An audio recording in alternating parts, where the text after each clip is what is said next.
I'm sure most of you have seen this interview by now. Eddie Hearn and Dillian Whyte going back and forth about the Anthony Joshua offers.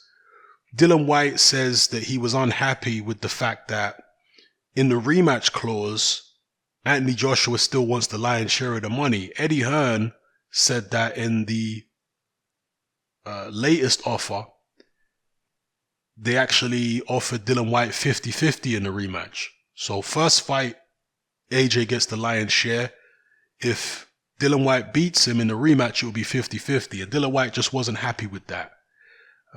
He didn't necessarily mention the money so much in terms of the latest offer. It was more the fact that if he wins, he's not even getting the lion's share in a rematch, but 50-50. Now, I can understand where Dillian Whyte is coming from if you take that deal by itself, but he still stands to make a hell of a lot of money from it. And if he goes a different route and he fights Deontay Wilder, is he going to get a better deal from Wilder? You know, Dillian Whyte was pursuing a Deontay Wilder fight a few years ago. Do you remember the offers that they made to Deontay Wilder for Dillian Whyte to fight Wilder? And that was before Dillian Whyte was a pay-per-view fighter. They were offering Deontay Wilder like $5 million, I think it was. Now, do you really think that Dillian Whyte was going to get the lion's share of that $5 million? No, he was going to get a tiny percentage of that $5 million. Most of it was going to go to Deontay Wilder.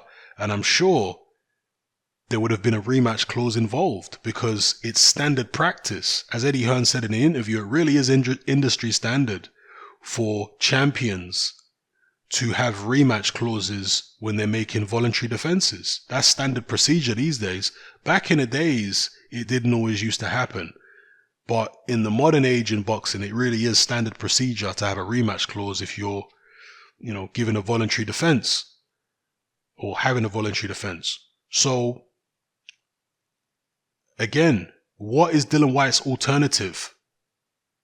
If he chases down Wilder and somehow gets that fight, signs up with Al Heyman PBC, is he going to get better terms? Is he going to make more money fighting Wilder than he's being offered for Joshua right now? I suspect that he would not.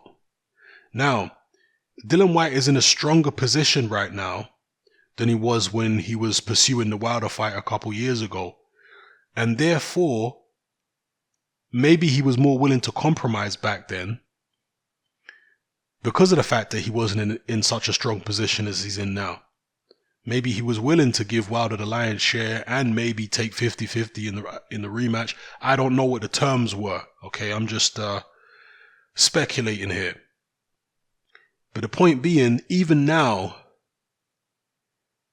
Dillian Whyte, if he wants to become a heavyweight champion, he has the opportunity against AJ.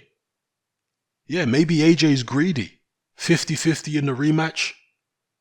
Is it greedy? It sounds a bit greedy. I ain't gonna lie. But how much do you want the opportunity?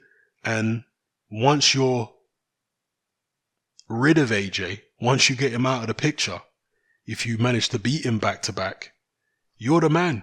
You sail off into the sunset if you want, or you continue on your boxing career and you're making astronomical sums. One thing that Dillian Whyte did say though is he would like to become mandatory for AJ or mandatory for Wilder, because in a mandatory situation, he's not going to have to sign a rematch clause. So that I can completely understand. It puts you in a stronger position. You get a guaranteed percentage. And if you win, you don't have to give the man a rematch. So that's the road that Dillian Whyte appears to prefer to go down, is to become the mandatory either for Deontay Wilder or to become the mandatory for Anthony Joshua. So I'm going to give him the benefit of the doubt on that and say, okay, fair enough. You want to do that because you understand these are risky fights against Wilder or AJ.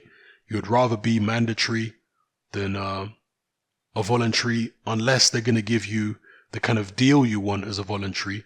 Then you're just going to keep pushing on and become the mandatory so you don't have to deal with any rematch clauses or anything like that. Fair enough. Obviously, it's a risk because he's probably going to have to fight his way into a mandatory position, either against Dominic Brazil going the WBC route or somebody else going the WBO route. I'm not sure who it would be. I haven't looked at the WBO heavyweight rankings for a while now. Maybe one of you guys can enlighten me and tell me who Dillian Whyte might fight in a final eliminator to become WBO mandatory. So yeah, that's the situation at the moment. And again, I do understand wanting to become mandatory and the benefits that come with it when you're dealing with such risky fights. And, you know, we talk about opportunities. If Dillian Whyte wasn't headlining pay-per-views right now, he might take the opportunity against AJ, even with this deal that isn't to his liking. He might take it. But because he's now a pay-per-view fighter in his own right, he doesn't feel compelled to take this deal. You know, he's getting life-changing sums of money, multi-millions against AJ if he takes it. But he's making pretty damn good money without AJ. So we'll see. And there's always back and forth and tension between Eddie Hearn and Dillian Whyte. And I do feel like Eddie Hearn kind of holds back in some of these interviews and doesn't really say what he would like to say about Dillian Whyte. And if Dillian Whyte did go his own separate way and, you know, leave Eddie Hearn and start dealing with a different promoter, particularly if he did a long-term deal, I think you would see Eddie Hearn come out and start, you know, speaking his mind a bit more on how he really feels about Dillian Whyte, because it's mainly Dillian Whyte putting it on Eddie Hearn all the time, with Eddie Hearn being very diplomatic in terms of his answers. But if he was no longer representing Dillian Whyte, I think Eddie wouldn't be so diplomatic anymore, and he would, you know, fire back as strongly as Dillian Whyte has been firing at him. But they work well together, at least in terms of business at the moment. I know it's a strained relationship behind closed doors, but in terms of business, they're working well. They're making money together. They're doing pay-per-views. Sky have to be happy with that, to some extent anyway. The Sky probably wanted Dillian Whyte to fight Anthony Joshua, and they were frustrated that he didn't.